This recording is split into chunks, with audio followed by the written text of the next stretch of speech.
Agone Nyasaye erokamano moloso tholoni kod kinde mar mondo mi alos kod janeno mar Lolwe TV. Ani jatich kodu jaote Joseph Awuod Odanga, Awuod Kisumo, ang'at mowar ahero Yesu.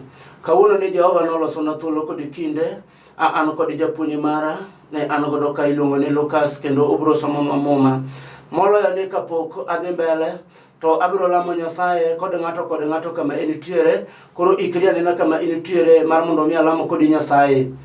Wuoro malar, Nyasaye ma jahono, ruodhwa komanda ruodhi joke moyie.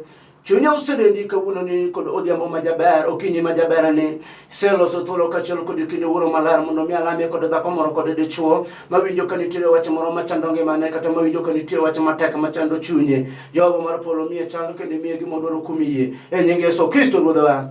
Kaka nasewachonu, ane jatich kodu jaote Joseph moloyo ni aleme buo gwedhero neno e buo Daudi Jesse.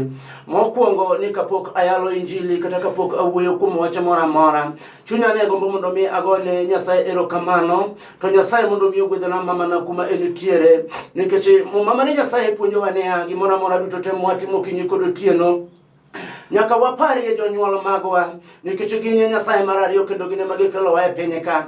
Nimar kamoro amora ma enitiere, dine bed niya ok noting'o ich na dweche 9 mi onyuola, to dikoro ok anyalo nenora e tunge mag pinyni. Saye mondo mi ogwedhna Apostol Cornelio kama enitiere, kachiel kod joga duto te morita, kachiel kod joyalo magwa kod jodalawa duto mag Kowete. Nyasaye mondo mi ogwedhgi. Kawuono ni an kod jasomo mara bro yudore kae. En japuonj mara iluonge ni Lucas. Obiro somonwa muma mawuok e Mathayo mawuoyo kuom ngero mar okolo. Timora maber wuodi Nyasaye, timora maber yaye Jawar, timora maber wuodi Nyasaye. Wadhi yudo somo kawuok e kitabu mar Mathayo 13 matindo 24 mawi ndiko wacho ni ngech ogolo mochuo e kind cham. Ndiko wuon to wacho, Yesu nogoyo nigi ngero machielo niya, loch polo chalo gi ng'at mane ochuoyo kodhi mabeyo e puothe, to otieno kane ji nindo, jasike nobiro mochuoyo ogolo e kind cham. Kuom mano, kane cham dongo kendo omoyo, to ogolo bende ne nie kindgi. Jotich wuon puodho nodhi ire mopenje niya, jaduong', donge kodhi mabeyo lilo ema nichuoyo e puothi, ka kamano to ogologi oa kure? Ento nodwokogi niya, jasigu moro ema otimo kamano. Eka jotichne nochako penje niya, idwaro ni mondo wadhi waputhgi oko koso? To nodwokogi ni, oyo, kik utim kamano, dipo ka upudho cham kaachiel gi ogolo. Wegiuru aweya gidongi giduto nyaka ndalo keyo chopi. Eka nonyis jokeyo ni mondo gikwong gipudh ogolo gitwe wiye mondo giwang' e mach, bang'e gika cham giol e deche. Mane wach Nyasaye. Timora maber wuodi Nyasaye, timora maber yaye Jawar, timora maber wuodi Nyasaye. Kamoro amora ma intiere, chunya ne gombo mondo mi awuoye kod dhako moro kod dichuo kuom gima tek machando ngimane. Nitiere jasigu moro miluongo ni Okolo. Samoro dipo ka dire dala ni kuma inutiere, nitiere jasigu moro ma dipo kosemonji e dala kama inutiere, mipo ka ni ipidho kodhi maber. Samoro ne in dhako maber, ni nyuol, seche mane inyuol to ne in kod mipango maber kuom nyithindi. Seche moko bende kane isomo, to ni isomo kane in kod mipango maber. Ikoni yani ni to katieko soma, to in biro po ka abiro yudo tich maber. Samoro ni gombo mondo mi riembo ndege, samoro ni gombo mondo mi riembo meli, samoro ni gombo mondo mi bed daktari, samoro ni gombo mondo mi bed driver. To kata kamano nitiere gimoro marach, in iluongo ni en Okolo. Ene jasigu Satan eri osebiro, osando nyiminewa kendo ochando yawuotewa, eri ochando jokowa duto te manie piny mangima. Ing'eyo ni nitiere gimoro, seche minyuolo nyithindo maber, chunyi gombo kamoro amora ma inutiere ni mondo mi nyathina ni diere moko kochopo, to nyathina ni mondo mi obed nyathi maber. To kata kamano Mungu puonjowa niya, seche mane opidh cham, ipidho cham e puodho, seche mane nyuolo maber. Kata kamano ka cham go ne dongo. Cham go seche mane gidhi malo maber. Eka kane jopur nodhi mondo jopur. Eka noyudo kokolo bende nitie diere chamage. Ing'eyo ni seche mipidho nyathi, ka nyathi dongo, nyathi ne dhi maber. Kata kamano nitiere kit gimoro manipo ka jasigu Satan osepidho kuome nyathi. Samoro en nobiro mopidho kong'o kuome nyathi. Samoro nopidho ndawa kuome nyathine. Iwinjo gima ber mane ipidho osegolo. An kod Yesu ma Nazaret, agonya manogonyo Paulo kod Sila. Ubiro gonyo dala moro mawinjo ka nitiere matak. Ubiro gonyo dala moro ma okolo osechweyo. Ubiro gonyo dichuo moro mawinjo ka okolo osechweye. Samoro nochako tich kober. Upo kokolo ne ochweye kamotie. Tich okethore ne ma ok ong'eyo. Ipo kaneno dhako maber. Kane odongo nogombo niya, ber mondo mi anyuolie nyathina. Kawuono kod odhiambo. Wuono ni kod okinyi majaber. Yalo Yesu odiochieng' ma kawuono. Okolo ni osechweyo dhako moro. Osetamo dhako ni e nyuol. Samoro osekete kod rariw. Osemadho yedhe mag nyiluo. Okinyi kod otieno konyruok onge. Kawuono wan kod ajabu ja Nazaret. Jalo manyalo golo weche matak. Ubiro golo kuome mag anyuola. Ubiro golo weche matak. Manipo kosemako ngimani. Agone Yesu erokamano. Agone Nyasaye erokamano mineja. Jalo mabiro timo gimoro ne dichuo moro kawuono. Awinjo kamo mawuoyo kuom ngero mar okolo. Awinjo kamo mawuoyo kuom ngero mar okolo. En ang'o mosetimore e ngimani? En ang'o mosetimore e ngimani? En okolo mane ma osechwi? En okolo mane mosechwo dalani? Ang'o matak mosetimore e dalani kama inutie? Jehova wacho niya, asebiro kod teko malach. Biro gonyo dichuo moro manigi wacho matak. Madipo ni kamoro amora ma enutiere. Winjo koonge kod kwe. Kata obed mana kod dhako. Upo ka lweny omonje dier ot. Uonge kachiel kod kwe. Okinyi kod otieno. Wacho ne jasigu Satan.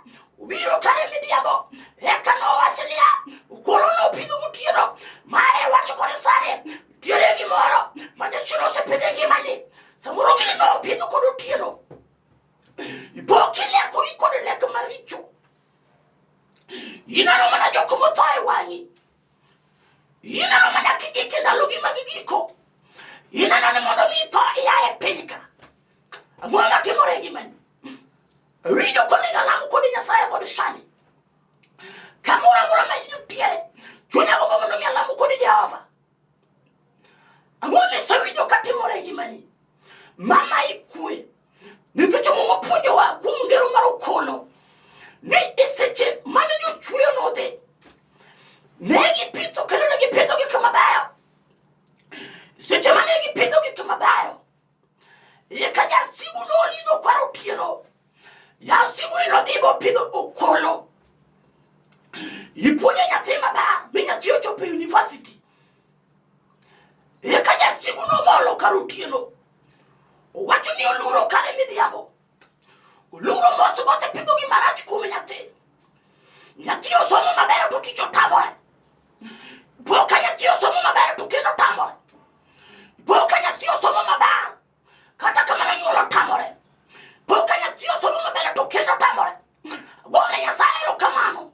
Kamoro amora ma inutiere. Winjo ka osepong'a kod teko mar mondo mi awuoye gi jalo moro ma dalane okethore. Madipo ni jasigu Satan osemonjo. Madipo ni jasigu Satan osemonjo dalane. Agone Nyasaye erokamano. Nonane na gima chandi. Iwinjo wachne nade kamoro amora ma inutie. Iwinjo wachne nade kamoro amora ma inutie. Samoro ipo ka jasigu nyoluro. Nyokwanyo lop tiendi. Ibedo kachiel kod tielo maremo. Yonge kod kwe okinyi kod otieno. Ipo ka jasigu Satan ni osemonji. Ubiro kachiel kare midhiambo. Osekelo weche matek. In kod tuoche mag ich. Samoro ipo jasigu ni osemonji. Sigu ni osegoli e pacho. Ipo ka kamoro amora ma inutiere. Tekruok mari mar ng'ama dichuo koro oseonge. Ipo ka in dhako jasigu osemonji. Ipo ka jasigu ni osegolo amu kuomi. Useko ywaro kuomni kod dichuo kinyi kod otieno. Penjore to mine ng'ane ang'o matimore. Agone Nyasaye erokamano. Jalo mabiro reso ot moro kod sani. Ot ma osebedo kokethore. Jalo biro reso dala moro kod sani.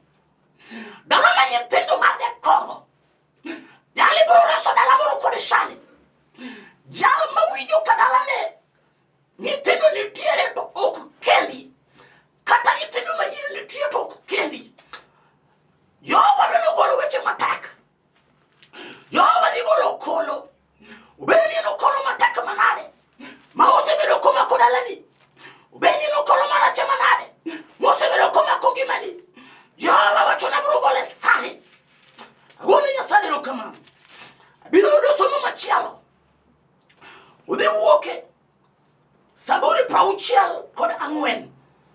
Wiye malo wacho niya, lemo mar yudo resruok e lwet wasigu. Muma wuoyo kuom lemo mar yudo resruok e lwet wasigu. Muma wuono wacho niya, Nyasaye winji ywakna nikech an e chandruok. Agone Nyasaye erokamano. Zaburi 64 wuoyo ka wacho niya, lemo mar yudo resruok e lwet wasigu. Kawuono ni adwaro ng'ato achiel kende, kata jalo mawinjo kama enotie, chunye gombo mondo mi rese, ogole kuom wasigu, ogole kuom weche matek, ogole kuom kungo mag anyuola, gik ma osetime mag mshiko, mane oseketho ngimane, ma osetere piny official, ma osetere piny jokemoling ti, ma kama entiere, winjo ka en e piny jomotho, winjo ka oonge kod geno, winjo ka geno oserumo, ma en ng'at maduong' lamo godo Nyasaye, ma winjo ka kama entiere, winjo ka geno oserumo, winjo ka nitiere tako, mane Jehova mane Nyasaye, jal thuolo mar ngima, Nyasaye mabiro timo kode sane, obiro timo ne dhako moro, wacho ni haleluya, duong' odogno sana, winji kawuono ne, kawuono kod odhiambo, Jehova dwa timo ni maber, wuono kod okinyini, Nyasaye dwa timo ni maber, wiro golo weche matek, owacho niya, Elia asebiro an ka, adwaro dhako moro, mawinjo kodwaro resruok, adwaro dichuo moro, mawinjo ka dalane okethore, adwaro dichuo moro, mawinjo ka gedo tamo, adwaro dichuo moro, mawinjo ka tich otamo. Agone Nyasaye erokamano. Kama intiere, ang'o miwinjo kata gimiparo? Agone Nyasaye erokamano. Mano luonga e dier dalawa, e dier kowiti dala mar Nyang'ande. Agone Nyasaye mabiro timo gimoro, kamoro moro ma inotie. Muma mar Nyasaye wacho niya, Nyasacha, winji ywakna nikech an e chandruok. Wuo kod Jehova kuma inotie. Wacho ni Nyasaye wachi machandi kama inotie. Wuo gi Jehova kiwacho niya, winjo Nyasaye, winji ywakna nikech an e chandruok. Samoro in e chandruok, mi jachien otwiye ok inyalo dak kod dichuo. Samoro in e chandruok, isomo to jachien otwiye ok inyalo yudo tich. Samoro in e chandruok, jachien omaki ok inyalo bedo gi dichuo, ibokore loko dichuo ka sa. Agone Nyasaye erokamano. Jalo madwa gonyo dhako moro twich, jalo mabiro gonyo dichuo moro twich kod sani, wuoyo kodi ajabu tunuru le mora. Jehova winjo ka biro kod tako malach, winjo ka Nyasaye biro kod tako malach. Odwa ware dhako moro kod sani, Jehova dwa ware dichuo moro kod sani, ma winjo ka ngimane okethore. Owacho ni ok kiny to kawuono ubiro timo ne dhako moro, ma winjo ka ngimane osekethore, ma ang' noywagone Nyasaye kawacho niya, Jehova yie mondo res ngimana. Durono sana, winjo ka teko mar Jehova oselima. Nonane ne ngimani, en okolo mane modonjo dalani, koso en weche mag laro lo, koso en tije motamore ngimani, koso bere ni jopiny notwi, isiga kitanda mane midekre, nopedho weche matek kuoni kod odhiambo. Nyasachwa nigi teko kod sani, ubiro timo ne dhako moro, mawinjo ka ngimane rach, mawinjo ka sechene okethore, mawinjo ka sani oserumo, kata bere mana niya, isebedo ma ndaloni okadho, iwinjo ka koro geno rumo, ikoni koro to onge ng'ate manyalo kenda. Dichuo bende wacho niya, winjo ka tekrena oserumo, bende nachaka kende kendo mabedo kod dhako. Winjo ka wacho niya, yae koro sani to koro aseti, tije mana tiyo bende koro onge, bende anyalo dok kendo lawo machaka gede kendo. Winjo ka wuoyo mar polo, winjo ka tako mar Jehova wuoyo koda. Odware dhako moro mawinjo ka kari osegi, winjo ka geno ne koro osegiki e kona. Wacho ni kawuono ni tatimo ang'o ne Yesu, Jehova ka nitimna maber to aneno nyaka giko. Koni Jehova yie mondo mi par dalana. Agone Nyasaye erokamano. Jalo mabiro waro dhako moro, jalo mabiro duoko ne dhako moro geno, jalo biro duoko ne dichuo moro geno. Agone Nyasaye erokamano. Jehova wacho ni endia an ka, asebiro mondo mi aduok gik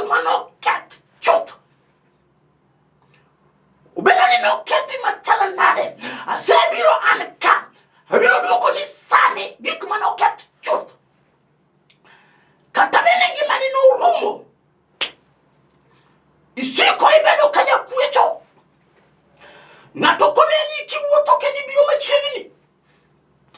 Nyalo koni wuode ng'ane ma jakwecho cha osebiro. Samoro osebandika nying moro mar kwe e lweti. Tiere joko moko manone gi jochinde mag kuo.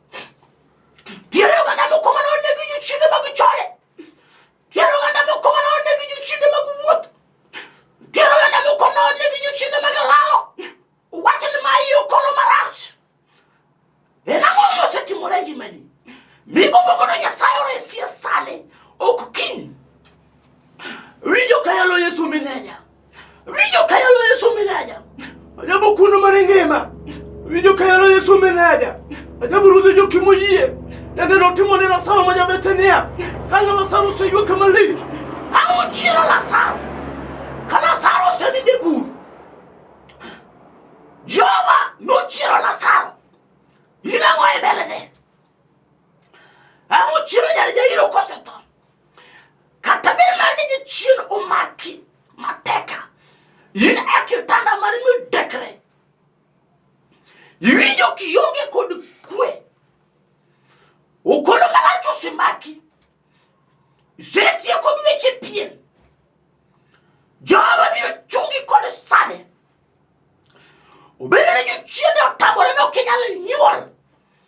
Jehova biro chungi kod sane. Kata bere mane nagidhie pinje magi jo bilo. Kata nagidhie mane pinje mane Nigeria.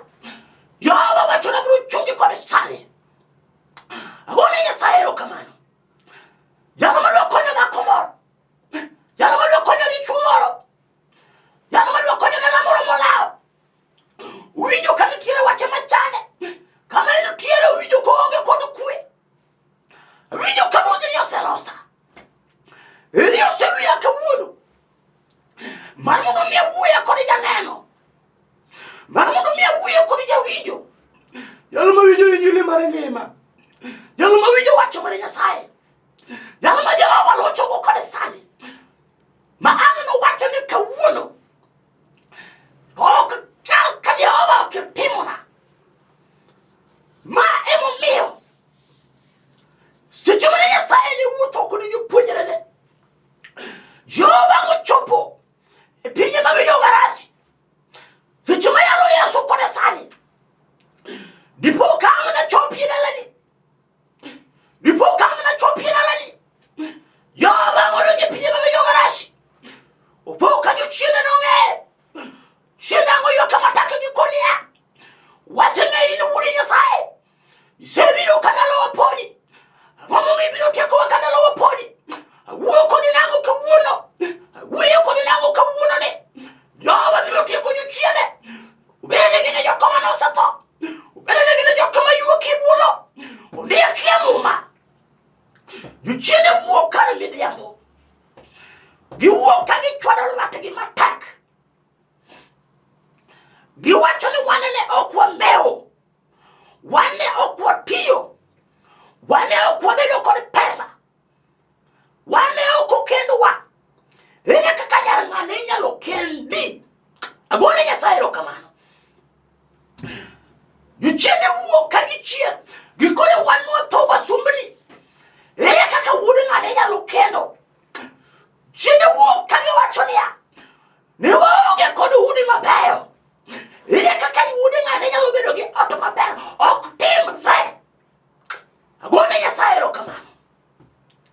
Madwa miyo dichwo yudo ot maber. Dwa miyo dhako biro yudo ot maber. Kuom remo. Remb Yesu ma Nazaret. Kuom remo. Kiwuoyo kod Nyasaye kod pi wang'i. Iwacho ne Jehova wach moro. Wuoyo kod Nyasaye ling'. Wacho ne Nyasaye wach moro. Kuom gima tek minene dalau katimore. Gima nolam. Kata nogumie. Koda nochwani e lweto. Wan kod ajabu thuon mar ngima. Ajabu Ruoth jokimo yie. Wuoro malala matimo kod sani. Ubiro wenyo weche matek. Gima nondeki. Kata bende mane jochiende biro kod midhiambo. Jehova wacho niya. Abiro chungogi. Kendo gibineno dalani. Kendo gibineni kama inutie. Ini dongri kendo ini bende maber. Jowa osingore kod Ibrahim. Wacho ne Ibrahim ni winjo Ibrahim. Aseno ni kenda sengi. Aneno kaini e kindi jo asigu. Yonge kachel kod kwe. Kod adwaro ni mondo idar. Idhi e piny mabro nyisi. Jowa wiyo kod Ibrahim. Oneno ka Ibrahim kama eno tie. Jowa oneno ka Ibrahim oluore gi wasigu. Oneno ka oluore Ibrahim gi joko machwado lweta. Oneno ka oluore Ibrahim kod joko mokodwa ni Ibrahim ber. Oneno ka weche mateke moluoro Ibrahim. Jowa koro wiyo kod Ibrahim kare midhiambo. Wacho ne Ibrahim ni winjo Ibrahim. Adwaro na chak agwedhi kendo. Kata obero ni isebedo kod mwandu. Mi pesa nuru mi lweti. Idok ibedo ng'at mafwadhore. Iwuotho. Jomoko nyieri. Piny chami makata kami wuothe. Iwinjo kionge kod kwe. Ing'iyo kuma ni ae. Ing'iyo kama idhiye. Iwinjo ka igikie ukuta. Ikone koro to winjo ratho. Winjo ka nitiere geno kendo. Winjo ka samoro in dhako. Ni wuok kama nomeo. Samoro dhako moro nomaidi chuo maber. Jowa wacho niya. Abiro duoko geno kendo. Abiro duoko ni dichuo kendo. Abiro duoko ni odi kendo. Abiro duoko ni tich kendo. Bi ini chak ibede gi tich. Jowa singore gi Ibrahim. Agone Nyasaye erokamano. Agone Nyasaye erokamano.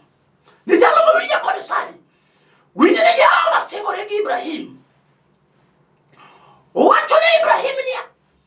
Ana gwedhi kendo. Kendo ana loki ibedo ganda mang'ongo.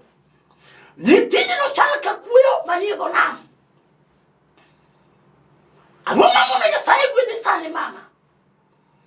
Winjo ni chuo ang'o mamono Nyasaye gwedhi? Winjo dhako ang'o mamono Nyasaye gwedhi? Aparo nikech Nyasaye ne ogwedho dalawa. Idala kodange piny kowiti Nyasaye ne ogwedho. Migi kamane onge no betie. Omiya goyo ne mama nyaginera erokamano kuom lamo mane oketo kuonde duto te. Ang'o matek? Winjo dhako nyaka ywagi ne odi. Winjo ni chuo nyaka ywagi ne odi. Wuoga komondo mi lamo Nyasaye. Wuoga ne komondo mi wuo kod Jehova. Gima timore e ngimanino. Winjo ka Jehova wacho na niya. Gino ok en gima mari. Winjo gima timore e ngimanino. Gino ok en mari dhako. Gima timore e ngimanino. Wuora gino ok en mari. Gima timore dalanino. Winjo wadwa gino ok mari. Dogaleno kuom Yesu Janasara. Ajabu thuolo mar ngima. Winjo Jehova mar polo kod piny. Ema kachalo kod teko. Ubiro timo sani. Ok kin. Jehova biro timo sani. Ok kin. Ubiro gwanyo weche matek. Gik ma osebedo ka timore e ngimani. Gigi ok magi.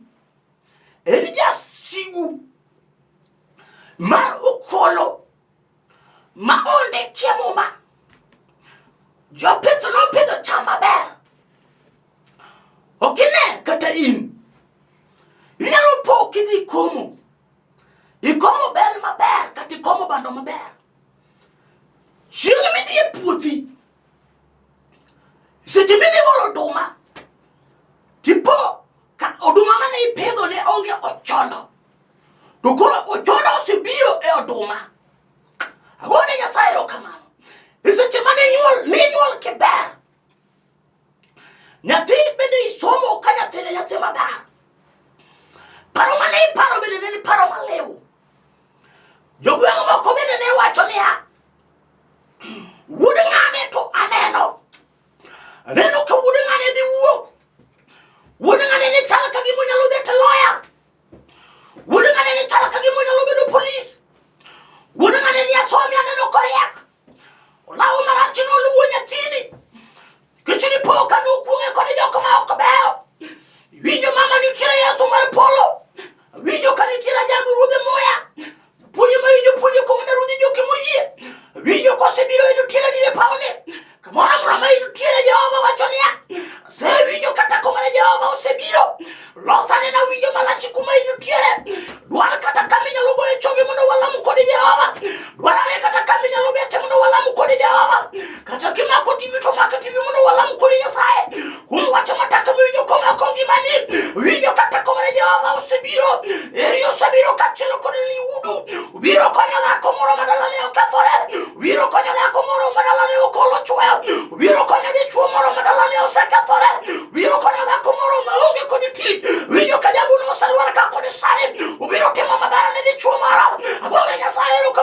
inutiere. Awinjo ka Jehova oseluoro ka kod teko malach. Dwarane na kama inutie. Wuo kod Jehova. Wachne Nyasaye wachi machandi. Wachne Jehova wachi machandi kuma inutie. Irialamo kod Jehova sani. Asego ni niero kamano Nyasaye. Chunya usego ni niero kamano ruodhwa. Mulie dhako moro kama inutiere. Jehova mulie dichuo moro kama inutie. Kuom rembi Yesu Kristo ma Nazaret. Mano chwere Kalvari nikech richona. Osana yie mondo mi changa dhako moro manie osiptal. Jehova yie mondo mi para dhako moro machikich. Jehova yie mondo mi para dhako moro machuora liel. Jehova para dhako moro machiel liel. Jehova para dhako moro manyasi otamo. Jehova para dichuo moro matich otamo. Kamoro moro ma inutiere Jehova. Para na ng'ato kod ng'ato. Migi gik ma gidwaro wuora. Osana migi gik ma gidwaro simba. Jehova migi gik ma gidwaro simba. Asego ni niero kamano japuonj. Nyinge mano kod teko mondo miyo miduong'. Ero kamano kuom rocho ni simba. Aselamika wacho maber ruodha. Jehova yie mondo mi ting'e malo. Duong' kod pak mondo mi odogni manyaka chieng'. Ero kamano. Jehova mar polo kod piny. Nyasaye ma jamuono ruodha. Jehova chunya osereni kod sane. Mondo mi mulie dhako moro kod sane. Jehova mulie kod dichuo moro sane.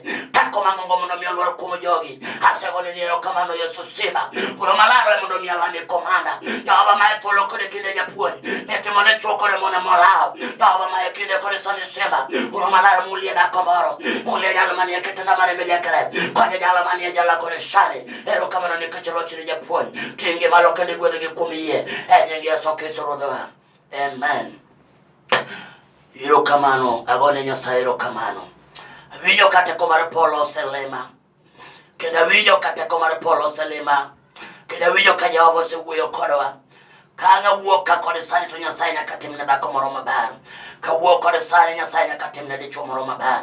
Kamoro amora ma inutiere, Jehova wacho ni udhi timoni maber. Kao chunye kende keto kuom Nyasaye. Nikech Jehova onyisa ni osetimoni maber kama intie. Gimoro amora midwaro Jehova osetimoni.